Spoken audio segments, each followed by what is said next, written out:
ঋতু শুরু হলেই পাখিদের মধ্যে চাঞ্চল্য বেড়ে যায়। আর সেটা হবে নাই বা কেন?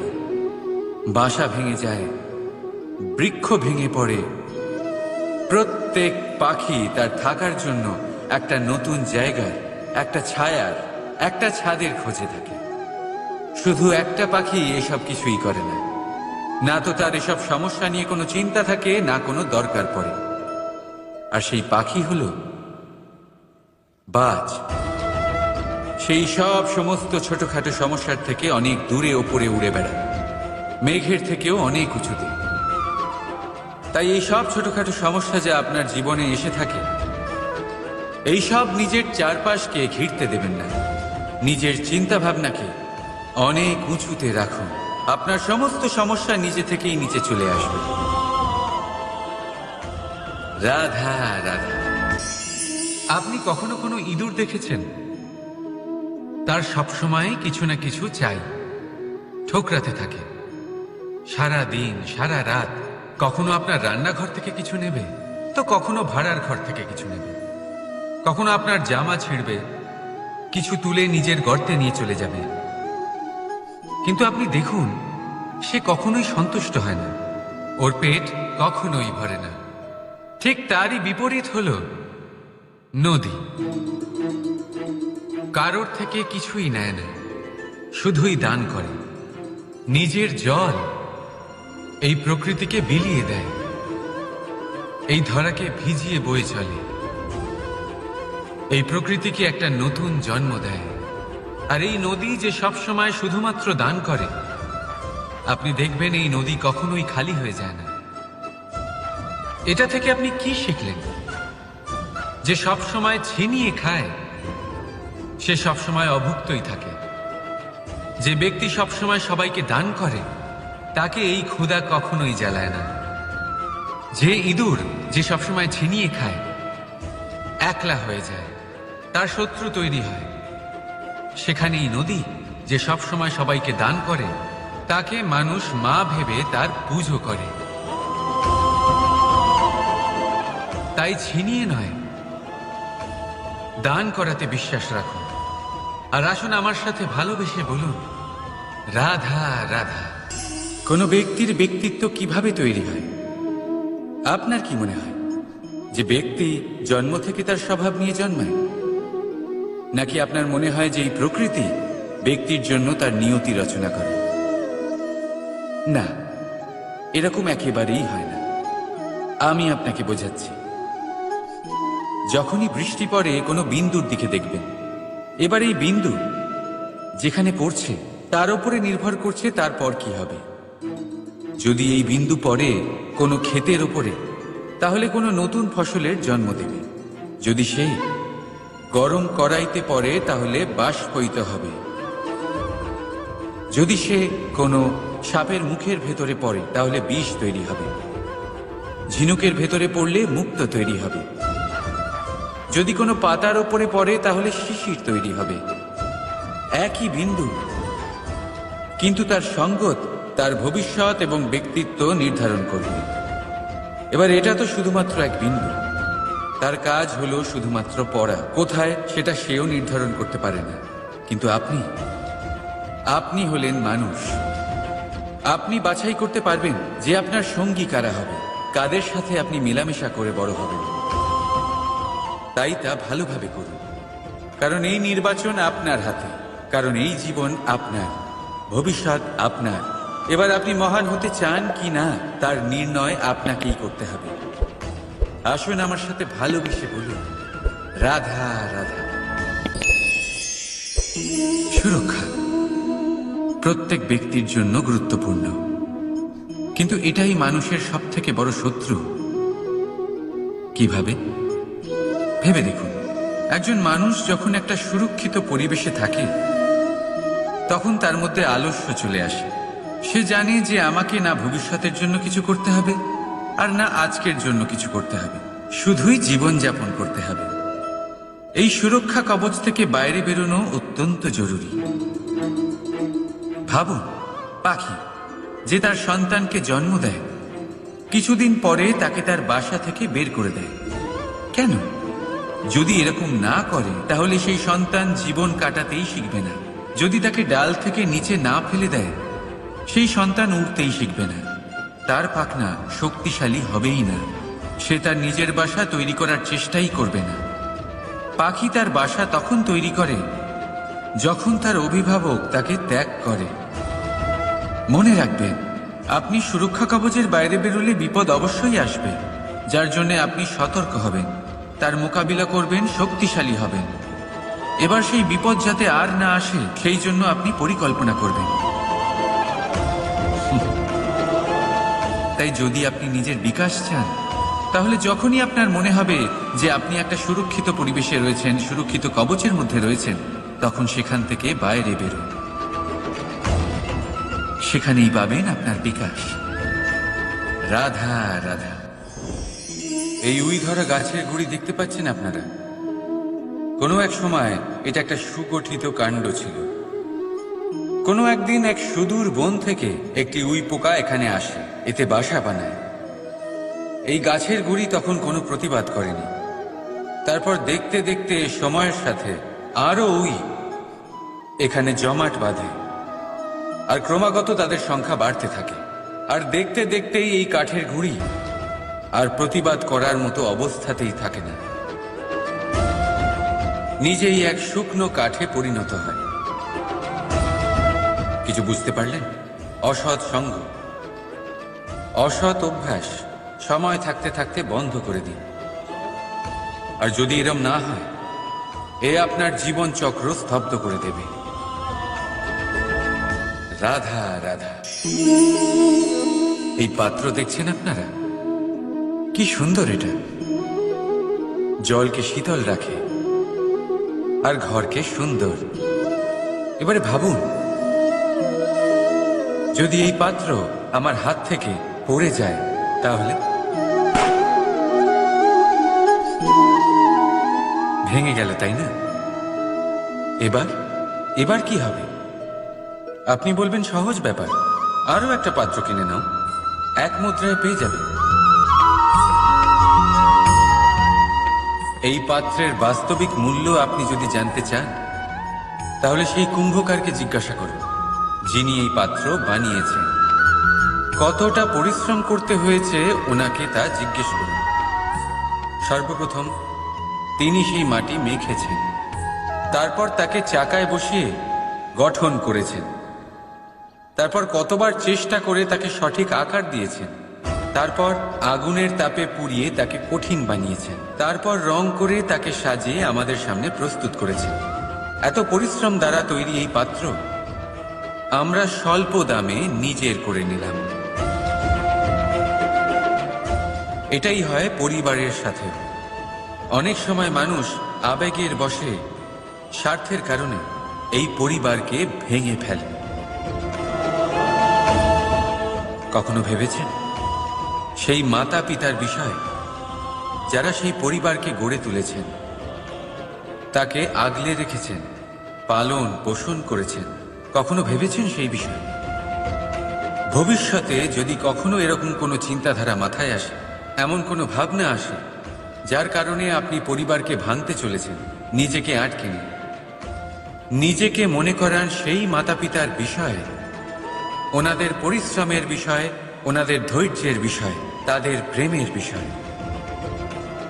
আপনার আশা, আবেগ, আপনার স্বার্থসিদ্ধি, এই সব কিছু তার সামনে খুবই ছোট মনে হবে। রাধা রাধা।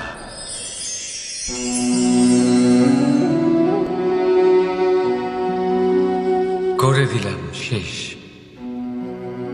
সংসার সর্বদা কৃষ্ণকে এই কথা শোনাবে যে কৃষ্ণ নিজেই নিজের মামার হত্যা করেছে।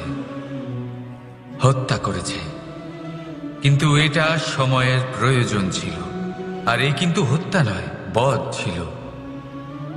আর ব্যক্তি নিজের বধ নিজেই ডেকে আনে। এই সংসারে এগিয়ে চলা অতি আবশ্যক,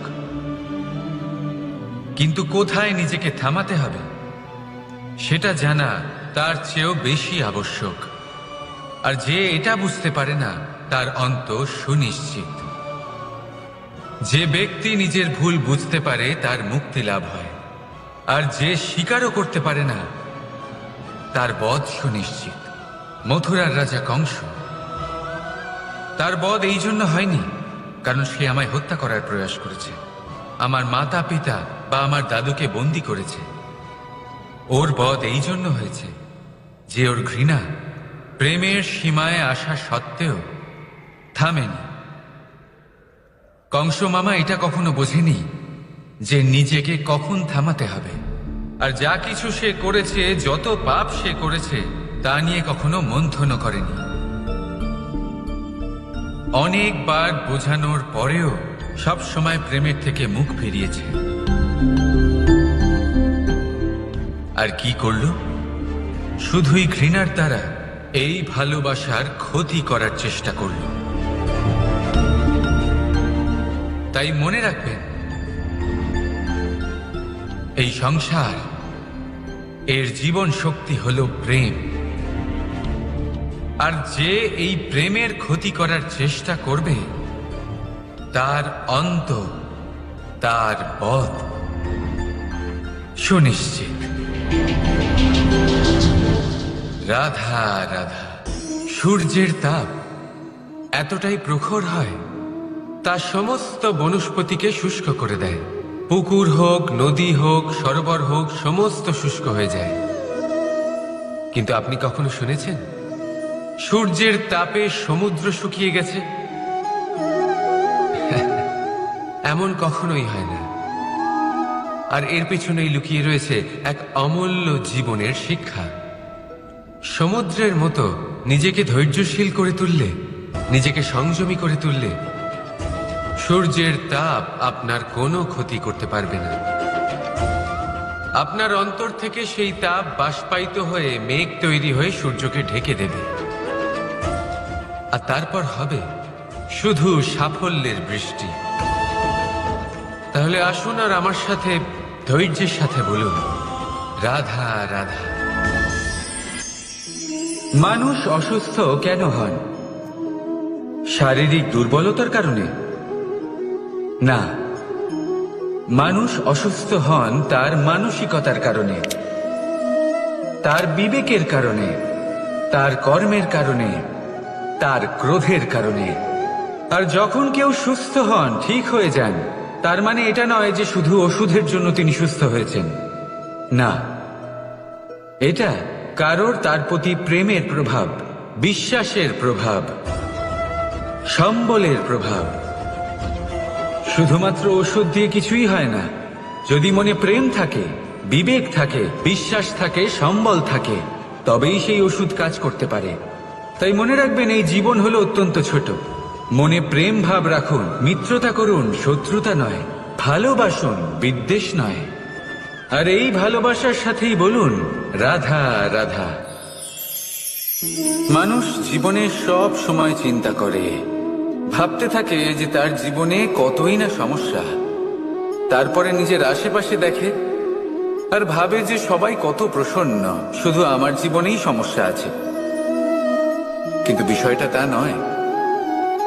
শুধু প্রত্যেক ব্যক্তিরই নয়, প্রত্যেক প্রাণীরও জীবনে সমস্যা আছে। এবার মানুষ একটা পাখিকে দেখে এটাই ভাবে যে এদের জীবন কতটা সহজ। কোনো দেশেরই সীমারেখা এদের ওপর লাগু হয় না। কোথায় থাকবে সেই নিয়েও কোনো ভাবনা নেই। কত শান্তির জীবন এদের। তারপর সে একটা পিঁপড়েকে দেখে আর এটা ভাবে, কি অসাধারণ, এদের তো সারা জীবনই মাটির উপরেই অতিবাহিত হয়, খাবারটাও মাটিতেই পেয়ে যায়। কি শান্তির জীবন এদের। কিন্তু যখন কোনো ঝড় আসে, তখন সবার আগে সেই পাখির বাসাটাই ঝড়ে ভেঙে যায়। এই পাখি যে শাখাতেই গিয়ে বসে পড়ুক, তাদের উপর সবসময় সংকট থাকে যে ওপর থেকে কোনো বড় পাখি এসে তাদের উপর প্রহার না করে, তারা নিজেদের প্রাণ না হারায়। আর যদি কথা বলি পিঁপড়েকে নিয়ে, এদের উপর সবসময় সংকট থাকে যে কোনোভাবে বাতাস বা জল এদের ভাসিয়ে না নিয়ে যায়, কোনো প্রাণী ওকে পা দিয়ে পিষে না দেয়, এই পিঁপড়ে পিষ্ট হয়ে না মারা যায়। দেখুন, সমস্যা প্রত্যেকের জীবনে রয়েছে, আর এই সমস্যা আসতেই থাকবে। এর অর্থ এটা নয় যে এই সমস্যার সম্মুখীনই হওয়া যায় না, এর সমাধানও সম্ভব নয়। প্রত্যেক সমস্যার সমাধান অবশ্যই আছে, শুধু শান্ত মনে সেটা খুঁজে বের করতে হবে। তাহলে সেটাই করুন, প্রত্যেক সমস্যার সমাধান করতে থাকুন। যত সমাধান করবেন জীবন আনন্দময় হয়ে উঠবে। যদি সমাধান না করেন তাহলে আজীবন দুঃখই পেতে থাকবেন। আসুন আমার সাথে ভালোবেসে বলুন, রাধা রাধা। কর্ম, ধর্ম আর কর্তব্য, এই তিনটি একে অপরের সাথে জড়িত। আর অনেক সময় এই তিনটি পালন করতে করতে আমাদের সেই ব্যক্তির সামনে গিয়ে দাঁড়াতে হয়, তার বিরুদ্ধেই যেতে হয় যাকে আমরা সব থেকে বেশি ভালোবাসি। কিন্তু সেইখানে এই যুদ্ধ কোনো ব্যক্তিগত যুদ্ধ থাকে না, এ হলো কর্ম, ধর্ম আর কর্তব্যের যুদ্ধ। এটা সরল নয়, অত্যন্ত কঠিন হয় তার সম্মুখীন হওয়া যাকে আমরা সব থেকে বেশি সম্মান করি। কিন্তু আমাদের তো আমাদের ধর্মের পথে চলতেই হবে, কারণ আমরা কর্মবদ্ধ, কর্তব্যবদ্ধ, আর এটাই করা উচিত। শুধু এটুকু মনে রাখবেন, যদি আপনার উদ্দেশ্য শুভ হয়, আপনার ভাবনা শুভ হয়, আপনি যদি কর্ম, ধর্ম আর কর্তব্যের পথে অগ্রসর হন, তাহলে এই প্রক্রিয়াতে যদি আপনাকে আপনার আরাধ্যেরও সামনে দাঁড়াতে হয়, তাহলেও আপনার কোনো ক্ষতি হবে না। তাহলে আসুন আর আমার সাথে ভালোবেসে বলুন, রাধা রাধা। সাথী, সাথী এই শব্দটির ব্যাখ্যা কে কিভাবে করে? মিত্র, সখা, বন্ধু। কিন্তু অর্থ একটাই, তিনি যিনি আপনার সঙ্গী হন আর তিনি যার সাথী আপনি হন। এবার সব থেকে বড় প্রশ্ন হলো এটাই যে তিনি কে হতে পারেন যাকে আপনি আপনার সাথী বলে মেনে নিতে পারেন, নিজের সখা, নিজের মিত্র, নিজের বন্ধু মেনে নিতে পারেন। আপনার সাথী হলেন তিনি যিনি দুঃখের সময় আপনার পাশে থাকবেন, আপনার হাত ধরে থাকবেন। আপনার সাথী হলেন তিনি যার হাত আপনি নিজের সুখের দিনে ধরে থাকবেন।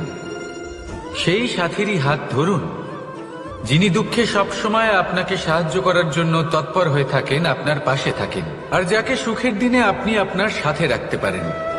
আর যখন আপনার সাথে আপনার এই সাথী থাকবে, তখন আপনি এটা বুঝবেন যে যখন জীবনে দুঃখ আসে, তখন এই দুঃখ কমে যায়, সবার মধ্যে ভাগ হয়ে যায়। আর যদি তখন সুখ আসে, তাহলে সেটা সবার উপস্থিতিতে আরো বেড়ে যায়। এটাই হলো প্রেম, এটাই হলো ভালোবাসা, এটাই হলো সঙ্গ, যেমন সম্পর্ক আমার আর রাধার মাঝে। তাহলে আসুন আর আমার সাথে ভালোবেসে বলুন, রাধা রাধা।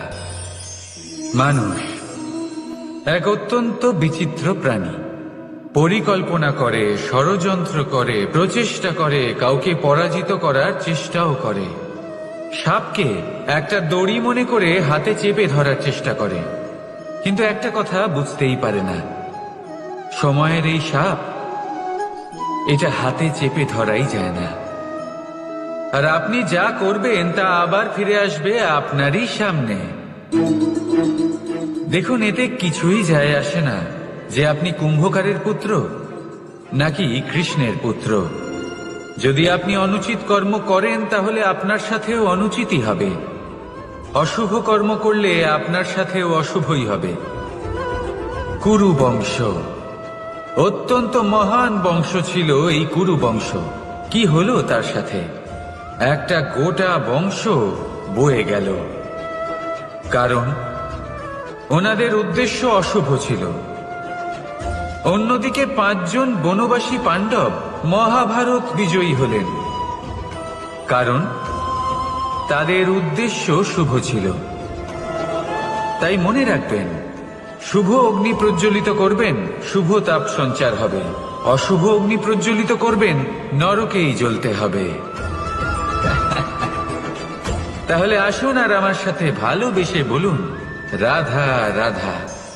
জীবনে এমন কিছু কাজ রয়েছে যা আপনাকে একাই করতে হয়, আর এমন কিছু কাজ রয়েছে যা আপনাকে একসাথে মিলে করতে হয়, একজোট হয়ে, সঙ্গবদ্ধ হয়ে। এবার সঙ্গবদ্ধ বলতে কি বোঝাতে চাইছি?